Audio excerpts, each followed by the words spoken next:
Kibbe and Finnegan Show, episode 55. And our attention to detail is at an all-time high right now, friends. This is Trust it. me. 2018, we're going big, including editing the intro to just be more vague. Can that be the theme for 2018? Increased vagueness, no accountability, and a general lack of enthusiasm for facts and preciseness. Whatever you want. I feel that's always been the theme. I think we're just we're just gonna go with it and recognize it well. So I went back and looked this up. I don't think we've done a show since before Christmas. It has been weeks. Much has happened in the last several weeks. I blame myself. I do. So have you been? What have you been doing anyway? Oh, Happy New Year! Happy New Year! Happy New Year! I'm ecstatic because I'm in my garage like I normally am, and I'm looking out at the garage door, and I have a clear path from here at the welding table all the way to the garage door because there's nothing in the garage here right now, which is a sign that I am done working on Blasphemy. It is out of here. It is on its way to Arizona, where it will land at Tucson Dragway in time for the Roadkill Zip Tie Drags event, which is, I don't know when this episode airs, but the event is January 18th and 19th, or 19th and 20th, whatever Friday night and Saturday is. That's when it is. Oh, not this weekend, next weekend? Yeah, not this weekend, because today's Thursday, but the following weekend. 19th and 20th. Friday night, the 19th, there's usually a bonfire and some Roadkill episodes on an inflatable big screen. And then on the 20th is all of the fun, the car show, the racing, all that stuff. Well, that is fun. Yeah, and I have busted my on that car to get it done in time. Wait, aren't you a week ahead of time? Well, I am, but we're filming a Roadkill episode next week that will be we'll be building a car and road tripping to the Zip Tie Drags event, and it's not my car that we're road tripping, and so I had to get my car done a week ahead of time so that I could get on an airplane and go shoot Roadkill. And so I built an entirely new exhaust system, new throwout bearing, new clutch, gears. My buddy Matt put gears in the back end of the car for me. We painted the car finally, not myself, but my buddy Mike Cotton at Midwest Images painted the car. So the vinyl wrap is off of it. It still looks very similar. Yeah. You know, it's still a down and dirty car. Like, you know, we didn't do a ton of body work on the car, so you could, you know, kind of go surfing down certain areas of it. But it's now satin black instead of matte black, and then the roof is a bright gold, and the dash is bright gold. The roof is the huge visual cue, just in the pictures I've seen of it. Now, what was it at PRI then? Because it went to PRI, and I guess I thought it already had exhaust on it and everything. It went to PRI with the old Ray Charles welded with his feet headers, which have been on the car since the day, you know, I assembled it with Freiberger. And those headers over the years have slowly just cracked and been welded and cracked and been welded, and they finally got to the point where the EFI wasn't functioning properly because the O2 sensor was just reading lean everywhere except wide open throttle because of all of the cracks ahead of the O2 sensor in the exhaust system. Air in there. And so it was at that point I went, all right, I'm not going to keep repairing these damn things. So I ordered up a whole bunch of stainless steel tubing from stainlessheaders.com and then scratch built a completely new set of headers and new side pipes and Scotch brighted them all up so they're all silver. And so what I anticipate happening is by the end of the weekend of racing, they will have turned gold on their own. Mm-hmm. Not like the old headers used to be because they were coated gold, but they should turn a nice shade of gold. And I'll probably rock it like that for a little while. And if I fall in love with it, I'll leave it. Otherwise, I'll take the exhaust off and have it coated gold, similar to the way it was before.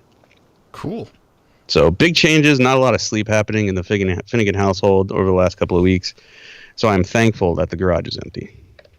Now what are you going to do besides go and work at Roadkill? Well, last night I slept, which was great because I haven't been doing that.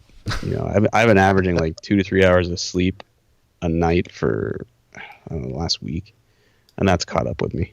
So last night I went to bed early. 10 o'clock, I was sleeping. I got your video of you loading the car up on the transport. And from what I could see of you, I could see hat and beard. And the beard was kind of fluffed to indicate a smile. So it looked like you You're pleased with whatever. No, I you was had just done? so happy that a car even ran because I was up till 2 a.m. finishing the exhaust, and my buddy Brian works at Pilot Transport, and he told me I'm going to be there at 10. I'm like, okay. So I went to bed at 2 a.m. I was up at 5:30, I think. Took the kids to school, came back. I had to service the transmission in the car, and then a bunch of other small things. And seriously, I hit the start button, it fired up, and we put it right on the truck, and he left for Arizona. Mm-hmm. So, as usual, the car is untested. I have no idea what it's Done. going to do when I let the clutch out at the starting line there. But hey, keep hope alive. It sounded good in the video. Yeah, I mean, it's a brand new rebuilt Hemi. I'm sure it runs great. Just have no idea if the tune is good. We'll see. Well, that's what computers are for. So anyway, Yeah. that's good. I'm happy for you.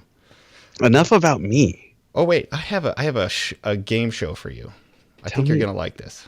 Oh, Okay, by the way, you can all get right. the show on iTunes, Stitcher, iHeartRadio, Google Play. People are getting it all over the place and all over the world, as you're going to hear later in some emails. Is the game show related to the car you just bought? Because I'm really excited. Whoa. Take it easy. Okay, it is. Okay. This is a new game. Unlikely 2017 event. Real or not. So I'm going to read you something that happened in 2017. You tell me whether you think it's true or false. Okay. I have several to go through. This is the first one here, and this will kind of set the stage. True or false? Zany reality TV star and real estate mogul Donald Trump, with no political experience at all, becomes president. He has a "my dick is bigger than yours" contest with Kim Jong-un, but does not blow up the planet. And people actually think his tax bill is like pretty good, and companies start hiring more people and giving them bonuses. True or false? There's a lot of parts to that question. It took a while to write. I believe the bulk of that is true. Whether anyone wants to accept it or not, I think, yeah, it happened. We're going to say, ding, apparently that's true. Apparently Are there that's true. still people out there going, not my president? Like, are there still people going, that didn't actually happen? Or is that over with? I think that's over. I think that is past us. All right, here's another one. This you're going to get this one. Roadkill. Okay. Roadkill. The very best car adventure show ever made on the internet, known True. for being awesome Oh, there's more. True. and not being the standard automotive TV reality format, True again. goes on to TV. Oh, yeah. Yeah, it is. Yeah, and it doesn't change its format. I And- I haven't actually seen it, but it's there. I have. Yeah, I've recorded a couple. It's Roadkill is on Velocity Channel now, which is owned by Discovery Communications, which is the company that bought. They didn't just buy Roadkill; they bought Roadkill and the company that owns Roadkill. So, Whole shebang. yeah, and Roadkill is now on cable television. So, if you're not aware of it, if you haven't already seen it on Amazon or Netflix or YouTube, you can now watch it on Velocity, which is just crazy and cool because I figure more people that haven't seen it before are hopefully going to watch it. I think so too. Oh, by the way, you got all those right. Bing, bing, bing. All trues. Sweet. Here's one for you. True or false in 2017? 99% of all Hollywood male actors were accused of doing something terrible, and they all did it. True. Every one of them. Not a lot of dudes still standing out there that haven't been accused of. Yeah. No, the slate has been cleared for a whole new fleet of actors to not screw something up. Good luck with that. Yeah. Good luck with not saying or doing the wrong thing, people in power. Good luck. Here's for you people in Georgia. This would include you. 2017 event or not. At the start of the fourth quarter in Super Bowl 51, the Atlanta Falcons lead the New England Patriots 28-9. With near impossible odds to calculate, Tom Brady ties the game at the end and beats him in overtime. Never been seen to happen before. True or false? Oh God! Not only is that true, but the Bulldogs blew a lead that was similar to that also. Somehow it happens again 1 year later in college football. This is how big of a deal it is. So I did not watch the game. I was working on my car, and I don't follow college sports all that much, just because players seem to only last about a year and then take off for the pros, and so you can't keep up with them. I can't anyway. I don't get to watch a lot of TV, so I have no emotional attachment to any college. Not even the community college that I went to school at, and so I did not watch the game. My mother was texting me going, "You should be watching this game. This is the greatest game I've ever seen." And I'm like, when did you start caring about collegiate sports, Mom? It happens. You get plugged into the local scene. I saw Corndog's post. He had like a classic Coke bottle, unopened from the last time Georgia was in something big. And he said, "Oh, I'm going to open this at the end of the game." I didn't watch the game either. I woke up, like, shock of shocks. Alabama won. Georgia got it in the stones again. Sorry. I think the fix was in on that deal. Oh, anyway, was that true or false? True. True. Bing. Yeah. Okay, here's one more for you. You're going to like this one. At the last second of the last banking day of the year, having failed on numerous occasions to purchase a 1969 Dodge Charger, having pursued and reviewed the 4 billion links and contacts that people sent to me, I end up buying an available and unadvertised, generally replica of all places, sitting in my hometown, which is owned by a show listener. His best friend contacted me in the first place, and it gives you and I access to 2018, a fun-filled project, hood slides, drifts, John Schneider meet and greets, and a broadcast booth at the SEMA show. True or false? Dude, weird, but totally 100% true. You are right. Folks, let me lay the groundwork for y'all here. And when you're Rob Kibbe and you're faced with a tax bill you don't want to pay entirely, you go out and buy a 1969 Dodge Charger, your dream car, and somehow convince the federal government that this is for work. and therefore, it is a business expense. Hence, I'm not paying all of that money in taxes you believe I owe you. Oh, and by the way, I'm going to do hood slides in 2018. Again, marketing. You're a genius, friend. An absolute genius.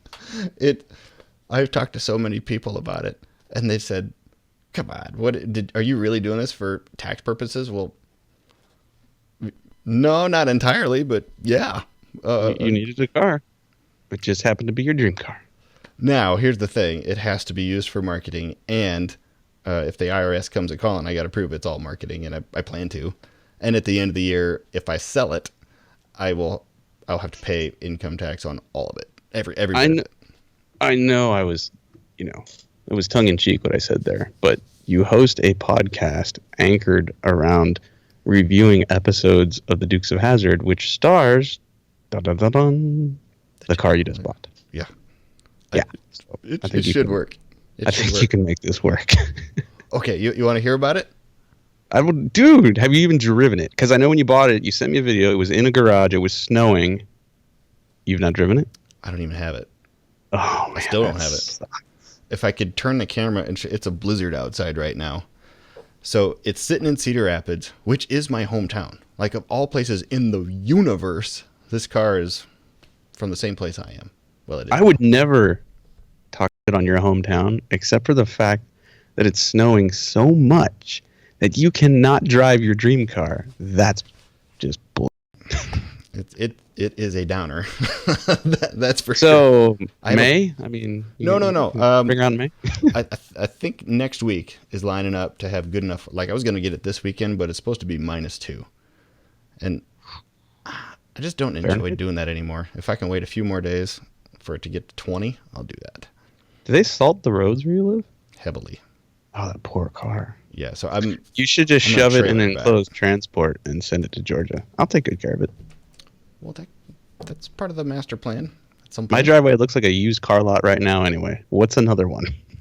Now, if I sent this car there, would it end up in the remote location of Finnegan Fleet, or would it make home base of Finnegan Fleet? It would be home base for sure, but home base has kind of grown. I currently have a pickup parked in my next door neighbor's driveway. Mm-hmm.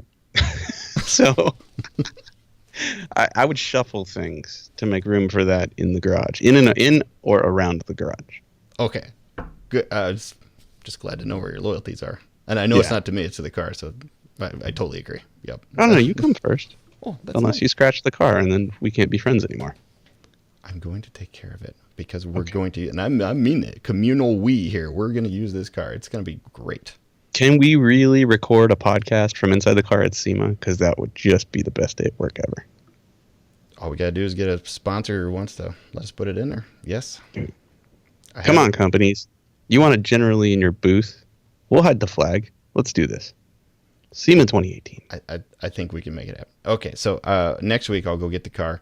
My buddy Rodney has lent me his enclosed trailer, and if he's available, he'll go with me. But I'll run over, get it.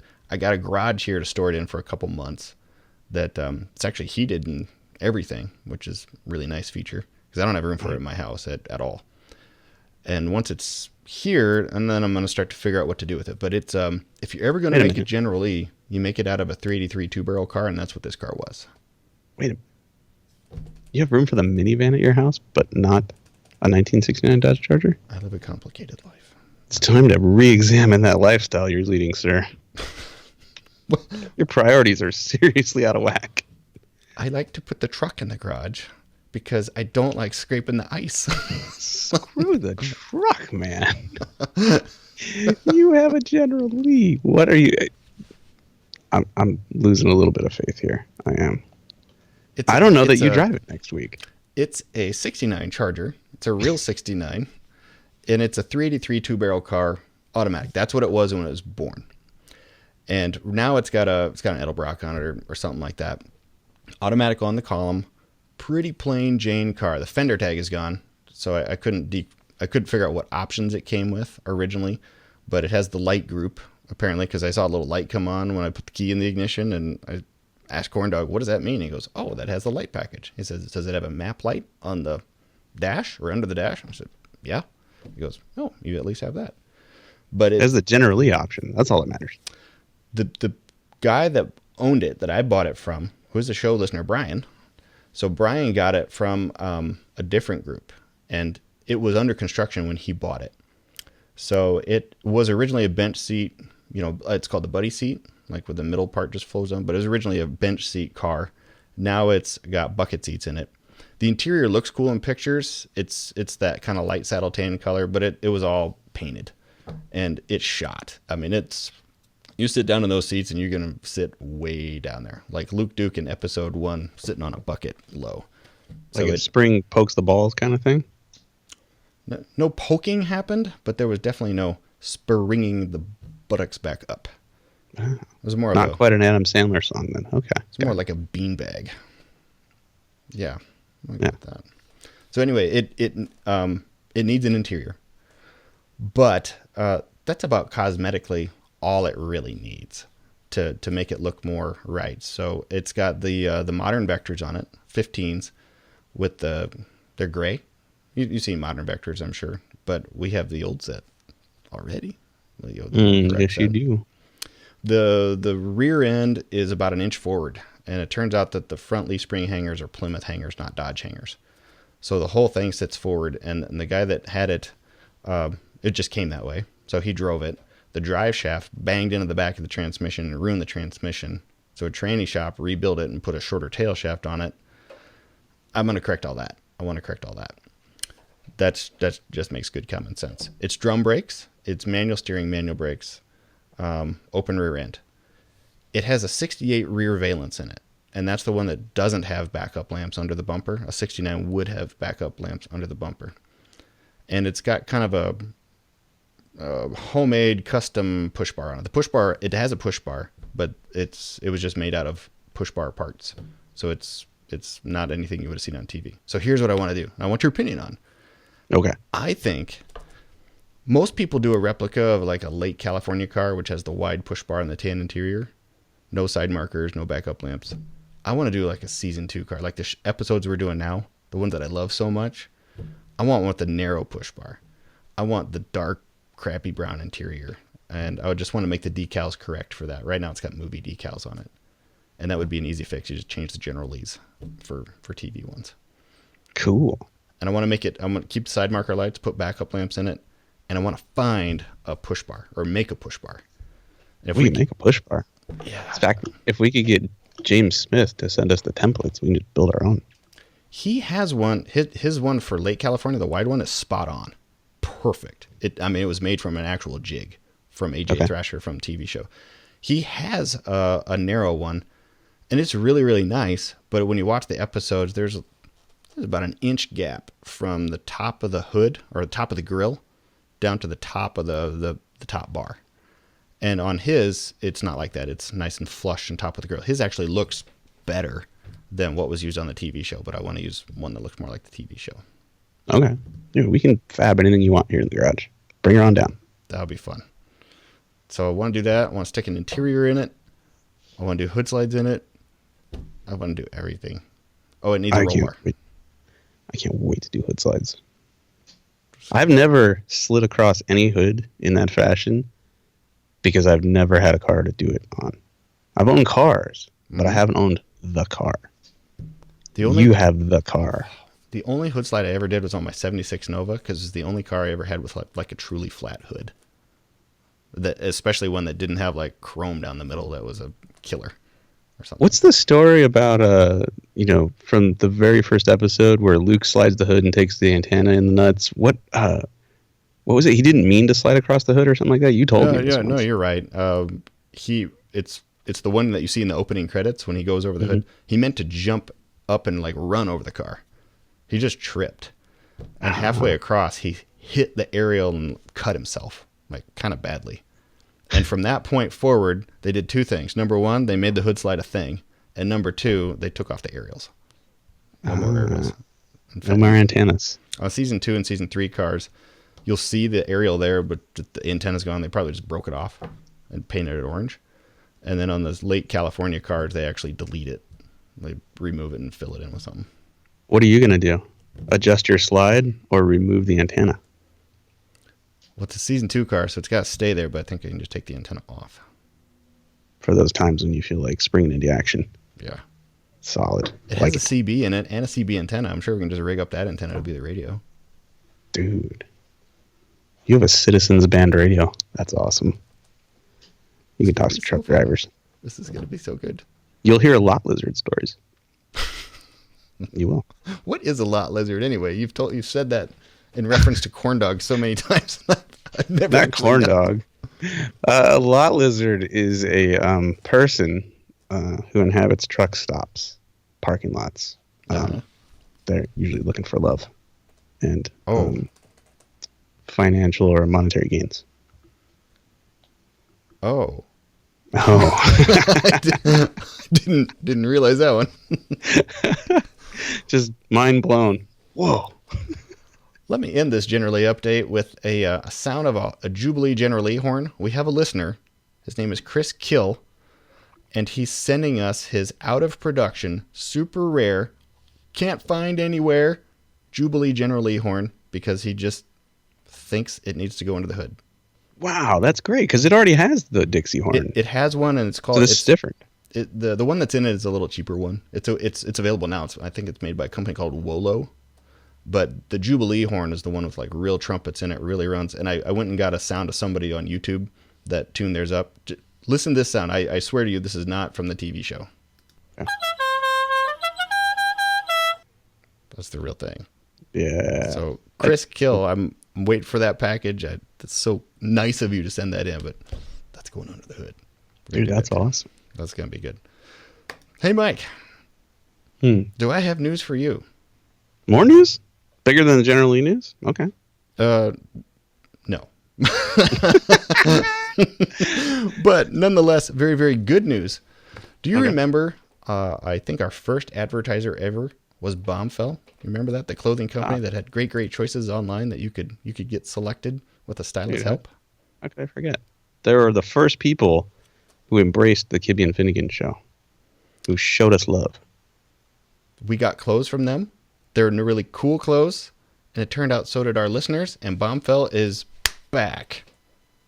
I love when they come back, because it was a good time. It always is. So if you're new to this and you haven't heard this before, what it is it's an online place with stylists who will help you choose clothes just based on kind of the theme of things that you like, if you want it to be that simple. But you go to bombfell.com. That's the first thing you do. You plug in your measurements, your style preferences. Then you pick out a couple things, and a stylist will send you a preview of what it's going to look like. And if you like it, cool. If you want to change it, cool. If you want to receive it and just try it on and then decide, you can do that because you have a week to send it back in before you have to payment. There's no subscription. It's super, super easy. I'm wearing the Big Star jeans that I got from Bombfell when we first started years ago. I thought it was awesome. Yeah, the thing I dig about this is, like you said, it's not a subscription service. So when your personal stylist shows you what they'd like to send to you, you can just say no. And if you say yes and they send it to you and you still don't like it, you send it back. It doesn't cost you anything. You only pay for the clothes that you keep. And everything they're sending you is based upon what they know you already like. You know, and this takes the pain out of going to the mall and searching for something different to wear. You know, when you don't want to just go out and wear the same old thing. Yeah. And that's not easy for a lot of guys. A, it's time consuming, and B, sometimes it's uncomfortable for men sometimes to go into a store and try on things they wouldn't normally wear. So this is a pretty sweet deal, and I'm down with Bombfell. They also have an option on the website that your wife or girlfriend can just do this all for you. Did you click the box? Yes. So here's what you want to do, and you get a discount if you use this very unique offer that we have negotiated on your behalf. Go to bombfell.com/KAFS. That's BOMBFELL.com/KAFS. You'll get $25 off your first purchase, and we know you're doing it because they came back. That's usually how you know if advertising has worked. They come back. So I think that's awesome. Bombfell. Here's the tagline. Bombfell, open and close. Perfect. Genius. Okay. You want to hear a quickie poll? I sent out a quickie poll. Yeah, I do. Okay, we don't have Burning Bernie this week, so here's a quickie poll. What? Oh, boy. All right. KF Show quickie poll. We're back in the studio today. Theoretically speaking, if we were to reveal to the world that we now have a General Lee, what should we do with him this year? Here are the options. Option number 1, for the love of God, jump it and show it on film. Option number 2, for the love of God, whatever you do not jump it, but you can do any other stunt you want. Number 3, do some mods, go see John Schneider, spend the summer drifting, go to SEMA. Number 4, wide open, whatever choice you want. So here are the results. Which one of the first 3, which usually wins, is the winner, do you think? Jump it, don't jump it, or just fix it out and go to SEMA? Jump it. Duh. Oh, I like how you think. That was choice number 3 of the Wait, what? one. That got 9.3% of the vote. Wait, only 9% of the people wanted the General Lee to fly through the air? Yeah. Whoa. I was surprised too. I thought that would probably be number 1. I thought we were friends, people. Come on. First place by far was do some mods, go see John Schneider, spend the summer drifting, go to SEMA. That won like 56% of the vote. Then the whatever you do not jump it, but all other stunts came in second place. Would you like to hear some of the write-in candidates, though? I would. Let's see here. Wait a minute. Sorry, I got a little distracted by something else. Oh, Dirtfish. Dirtfish Rally School. Please go to Dirtfish. Have you thought about taking it to Dirtfish? Wow, there's a number of those in here. You could go to the Hot Rod Power Tour and then go with Finnegan to Dirtfish. Yeah, lots of dirt. I'm gonna kind of skip forward. Lethal Shredder Productions would like to do a video on it. Ooh, here's one for you. Long travel suspension and complete tubular chassis, but stock ride height. Think Super Stadium truck wearing the skin of a Charger, but made with much smaller tires. I think I just found my spirit animal. Who was that? You can't tell. I mean, I would if I knew, but... That's exactly what I would have done. Let's see here. Rallycross. Have you thought about going to Dirtfish? Jeez, what is it with... Put an LS swap in it and take it to Roadkill drags. Okay, and then is there anything hilariouser in here? Oh, here you go. This one's for you. For the love of God, do jump it and then fix it up. Okay. So, that concludes. I get the dirtfish thing, and in fact, if you go to motortrendondemand.com right now, there's an episode of Roadkill up where we're at dirtfish, and pretty soon there will be another one where you can watch 8 different Roadkill cars get hucked all over dirtfish. It's going to be awesome. Wait a minute. There's 2 from Dirtfish? I knew about the 8 car episode. Right, so we did a 2-parter there. We road tripped to Dirtfish in the Disgustang, which is the 1969 Ford Mustang Mach 1 that we pulled out of a junkyard and got running. So we drove that thing 1,300 miles from L.A. up to Dirtfish, and we drove it at Dirtfish. But what was waiting for us when we got there were 7 other Roadkill project cars. Oh, I still don't get to know which one won. I know you almost put the truck through a building. We drove all of them around Dirtfish, and it was just as good as you think it might be. This sounds pretty wonderful. Yeah. So, I think I don't think the second part is up yet. I'd have to look, but the first part is up at motortrendondemand.com. Excellent. Go there and smile. It will be awesome. Check that out. Let's do some emails, then we'll get to the Dukes here. This is an all international email chain here, okay? All right. This is Gavin Perkins. He says, I'm from Sydney, Australia. First, I really enjoy your show. It's perfect runtime for the drive I have to work each week. However, when I found your show, I felt a little duped because I thought the show would feature the Dukes a lot more. I found myself skipping the witty banter to the Duke section, but now I like it. Keep it up. Corndog's insider notes are awesome. More of those, please. You've been duped. You've been bamboozled. I've been duped. This is Barry. Barry says, greetings from France. I caught up on some old episodes on the flight over to France. I'm glad you two are back at it. I'd have to say I did enjoy listening to Corndog. Okay. So good. We should have him on more then. Guess how this one's going to end. Tim from Australia. Hello, everybody. I've been listening to your Dukes podcast, and I finally caught up on all the episodes. I love the random topics. I love the off tangents and how Finnegan repeats himself because he forgets what he's already mentioned in previous episodes.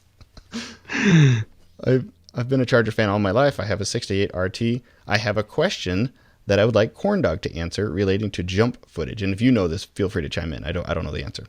I was wondering if there's any footage out there of the original TV series jumps that was never broadcast. I am aware of the train jump footage in a crappy VHS video, plus Daisy's Roadrunner going off a clip, but surely there are more uncut scenes or unaired jumps somewhere else. If you know of that, I would like to know. Cheers, Tim from Australia. Good question. No, that's definitely a Corndog question. I have no idea. If anybody would know, it will be him. Yeah. I did want to... Gavin sent in like a second note. In the last episode, Cooter was driving a truck and he got it from a guy named E.W. Brown in Conyers, Georgia. If you don't remember that, that's okay. I didn't either. Here's who E.W. Brown was. E.W. Brown is in fact the actor Ernie W. Brown, who you may know as Dobro Doolin from One Arm Bandits or Longstreet B. Davenport. But his name is Ernie Brown. E.W. Brown. Dobro. Such a cool name. Gavin knew what to do. Very good. Oh. Okay, should we go ahead? If I ever have another dog, I might name it Dobro. Dobro? Yeah. I thought you were going to say Gavin. It's also a good name for a dog.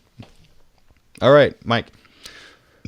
It is now 2018. We are now into our thrice season of Dukes of Hazzard reviews. That's 3 times. Yeah. This is season 3, episode 14, titled My Son Bo Hogg. From the title alone, shenanigans are afoot. Written by Cyrose, who was dead 4 years before this show aired, somehow. Directed by Rod Amato, the bald guy from episode 2. Original air date, January 30th, 1981. Mike, did you see this episode in between I did, and your real job? I did, and I'm sad that the writer never got to see the fruits of his labor.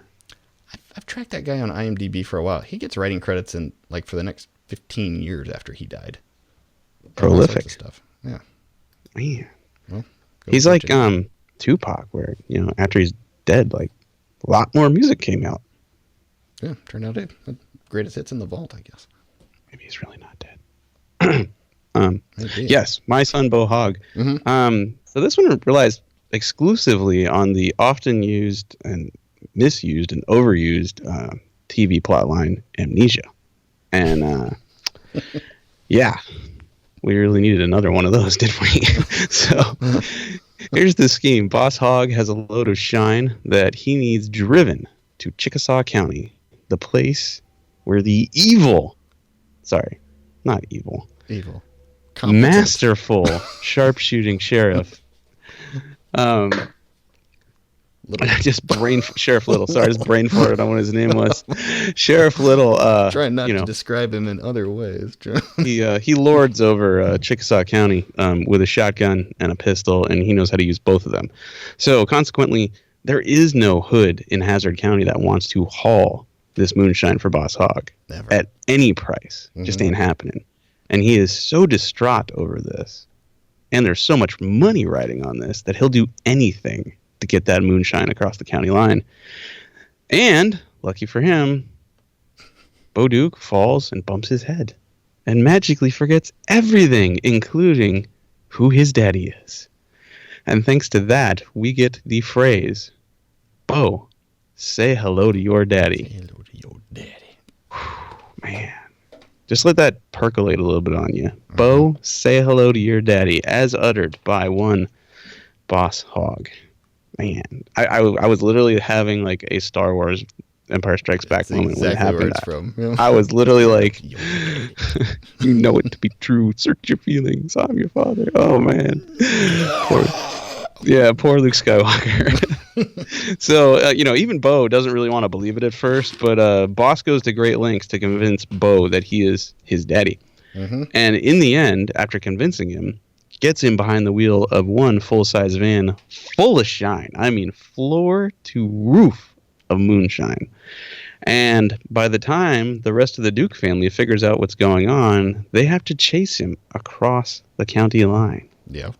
Where, much like the movie Christmas Vacation, falls down a layout, eyes go cross, gets kicked by a mule, eye goes straight. I don't know. Bo once again hits his head and instantly comes to and remembers everything again, including who he is. That's all it takes. But not before Sheriff Little catches Boss and Roscoe with the goods and blows that stuff to Kingdom Come with his shotgun. Left-handed, too. Kaboom! Yeah. Man, and I thought after the first couple of shots of the shine exploding in there, like that would be it. No. He keeps going. He literally keep watching him pump caps into this van. It was great. And really, Sheriff Little steals this episode because the episode itself is fairly mediocre. Like I said, the plot, don't care. Only one General Lee jump. It's not a great episode, but Sheriff Little is so fiendishly, devilishly good in his role. Given all that, I do have questions. There were some shenanigans. Why is Cletus always eating? And where is Enos? They didn't even explain why he wasn't in this episode. Oh, well, he's been gone for some time. But he came back. Oh, but that was just a fluke. No, he just disappeared again. They didn't even go, he's off getting police training or, saving his mom. We didn't get any of that this time. He's just gone. I think by this episode, he was off to L.A. to be a policeman. And he came back a couple episodes ago, but that was because it was shot in season 2 and they just never used it. That's what I mean. Like, he was back, and then we get no explanation for him gone again. Anyway, that's really the only large shenanigans I'm interested in was where the hell was Enos and why is Cletus always eating? Because it reminded me of Brad Pitt in the Ocean's 11, 12, and 13 movies. Always eating. And so, was Cletus the inspiration for Brad Pitt? For Brad Pitt's character? Huh? Was he channeling that guy? Maybe. Unlikely. Cletus and Brad Pitt have a different physique. What's physique got to do with it? It's food, man. I don't know. I think they're both eat garbage. Yeah. And the last thing I'll say is the noise that emanates from the General Lee around the 30-minute mark when Luke whips it around to chase Roscoe. Mm-hmm. Yes, that exhaust note, man. It pleases you. Oh, dude, it blows sunshine up my pant leg. It's good stuff. So, that said, mediocre episode. I'm giving it 6 corn dogs. 6 corn dogs. Okay. Good summary review. Thank you. Before I dig into it, just in the real world. Wait. If you were to brainwash somebody, wouldn't you go to like rapist and murderer prison? It seems pretty horrible to brainwash somebody. Okay, hold on. That's disturbing. And before you explain where you're going with that, what I want to know is, now as the owner of a General Lee, do you have orange tinted goggles when you watch these episodes? What? I don't even know what that means. Dude, has your perspective on the show changed now that you are a driver owner, even though you haven't driven it yet? Do you mean, did I pause and take screen grabs of the push bar 18 times to look for the little nubs inside of it and send them to Corndog and say, is it this one or is it this one? Yes, I am wearing orange colored glasses, and I did do all of that. That's awesome. Oh, God. Funny. But yeah, brainwashing is a horrible, terrible thing. I'm pretty sure that gets you in a lot of trouble. In season 1 of this show, there were prostitutes and moonshine. Season 3, brainwashing. Harmless brainwashing. It's a good family show. I mean, I don't know what all the fuss is about. Yeah. It seems like... No worries right there. Illegal transportation of alcoholic beverages across state line, breaking your probation. It's good, clean family fun. I remember this episode. My older sister, Jen, I think had a crush on John Schneider, and she saw the preview of this one where Boss Hogg says, say hello to your daddy. And she came and told me, and it was mind-bending to think that could even happen. So I remember this one back then. This is an interesting one with Sheriff Little. And there's no racial tension here. He just happens to be a black guy, but nobody notices. He's big and competent and mean, and he does what any sheriff should do. He catches the bad guys and wins every time. Oh, he's a bad... Yeah, total bad. The Luke character, once again, is reaffirmed as a super genius. Doing what's right, even when it hurts. He's clearly the better fighter of the two, because he can somehow talk Bo out of his amnesia, catch him, throw him into a van, not enough to kill him, but enough to unbrainwash him, and then pick him up and carry him to another county. Well, dude, it's all of that Marine training. Yeah, he is. Don't be surprised. Don't be surprised. What are a couple of other things that I thought it was interesting that Bo goes boar hunting in jeans, cowboy shirts, or cowboy boots, and a dress shirt. There's some weird dubbing in here. Did you catch that when they talk about boar hunting? What are they? I couldn't figure out what he was really saying. Oh, I don't know if they were changing the dialogue as much as it was like a sync with the audio in the video. Oh. I could be wrong, though. Holy smokes, what was this boat you just sent me? It's a boat painted like the General Lee. Oh. Little flat-bottom drag boat. I like it. It even looks like right in front of the 01, it looks like 68 side marker lights. I know that's not what it is, but they were little round ones. That's how my mind works. Yeah. I like it. Okay, here's the Corndog Insider Car Show Analysis, brought to you in 2018 by I'mGonnaGetPaid.com. He's been telling me he's not selling this stuff anymore for free. Oh. That's a joke. I hope he... But you and I are still working for free. That's what I said. All right, 227. In the opening scene, Luke is driving the General Lee and Bo is in the yellow 1973 Plymouth Satellite sedan. If you look carefully, when they split and go on either side of the construction crew, the General Lee loses its push bar after hitting the roadblock sawhorse and then runs over it. When Cletus begins to chase them at the 232 mark, you see the push bar laying on the ground as he drives past. And I actually stopped and I took pictures of it because that's the push bar I want. That one right there. That season 2 little narrow one. I didn't even notice it fell off. That's awesome. It's clever. When 324, when Cletus slides the police car into the white fence, you can see that one of the boards narrowly misses the stunt driver's head as it enters the driver's side window. Dude almost got killed. Dang. 625 mark. Very first appearance ever of Sheriff Big Ed Little. 1357 mark. When Luke, Daisy, and Jesse leave the farm, which is on a soundstage, you'll notice that the Generally did not have a roll bar in it. 1413. And I saw this one. When Boss Hogg and Bo pull up to the boar's nest in the yellow car, you will notice that the boar's nest is also on a sound stage. You can clearly see the backdrop curtains right above the building. And if you just look at it, you see curtains. That's the sky is curtains. They made millions of dollars on that TV show. 1653 mark. When Roscoe is returning to the boar's nest after gathering up some of Bo's personal belongings, this is really the only reference to a prior episode that I can recall ever. Notice the Carnival of Thrills poster in the group of items. Yeah, he's right. That is there, and they never cross refer to other episodes or other plots, right? Ever? Well, I mean, refer to them as episodes or everything, but they do. Things have built up, along the way. Yeah. That they're aware of. For instance, the Carnival of Thrills poster. Yeah. Yeah. I don't think that'll be the first or last time that happens. Okay.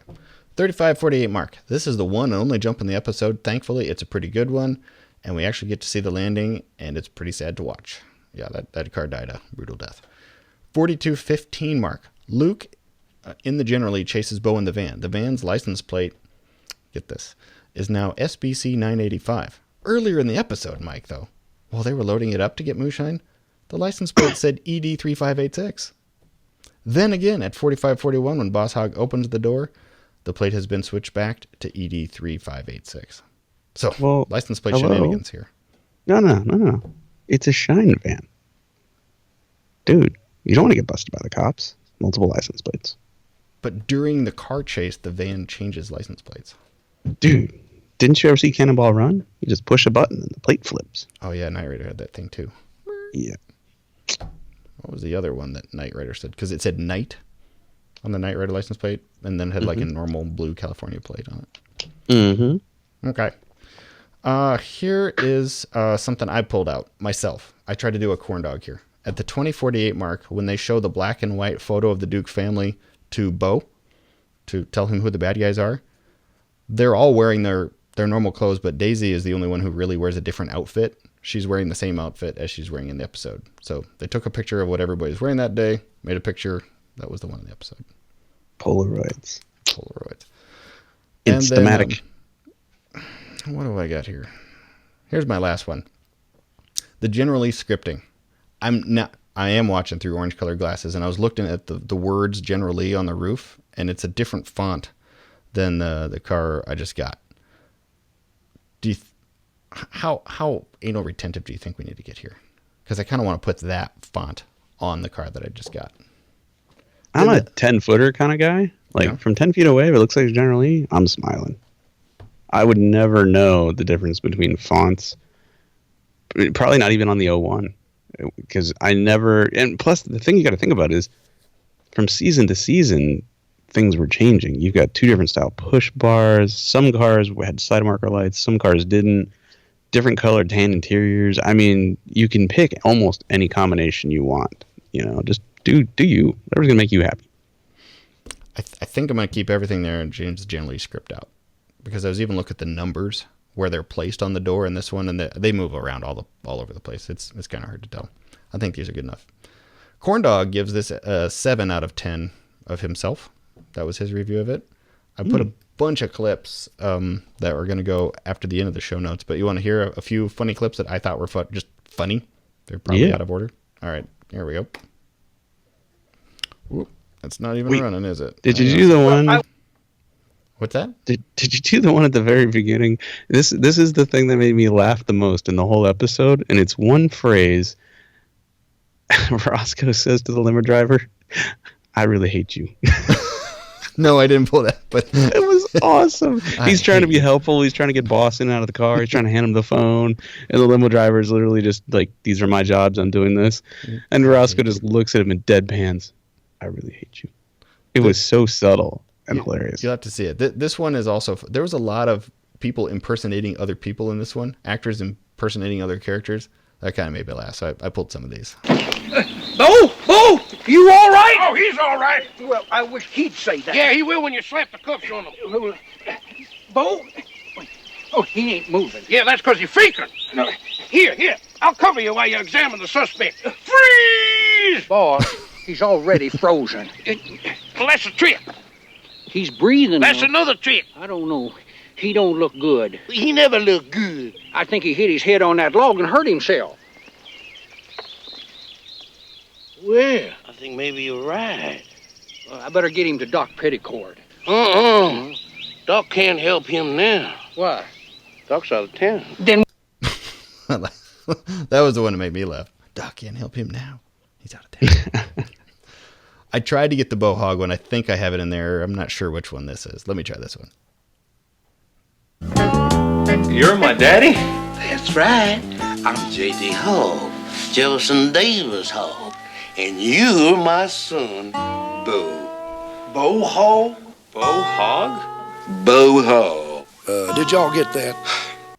I got one more. This one's also funny. You know, Dad, it seems kind of funny, you and me being father and son. We don't look a thing alike. Oh, of course you do. I mean, you did. I mean, you used to be the splitting image of each other. You look like two peas in a pot. You wouldn't believe it, but now, Boss used to be skinny and had a whole bunch of fuzzy hair on top of his fat little head. Yeah, I've had a hard life. The years have taken their toll on me. Yeah, if he was a building, he'd be condemned.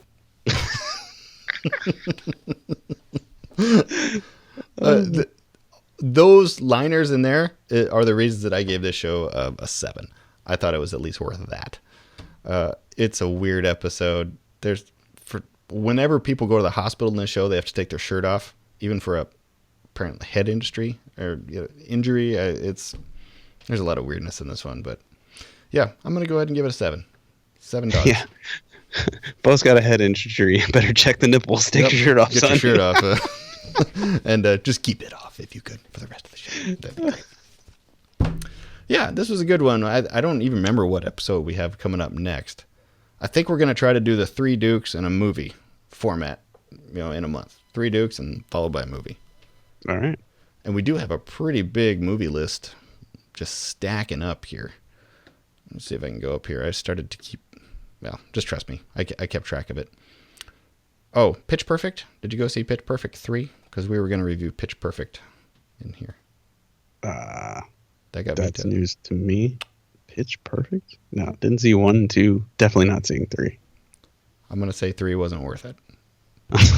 What? Are you kidding me? No way. 1 and 2, though. That's good stuff right there. Wait. Have you seen 1 and 2? Yeah. They're great. Wait, okay, sorry. I should have more of an open mind. What about the singing movie is great? Sell me on this. The singing part. Well, first of all, the first one's all romantic comedy. Fought with strife, though, because I don't know the actress's name, but she's going to school and she's an outsider. And she just wants to mix music. She wants to be a producer.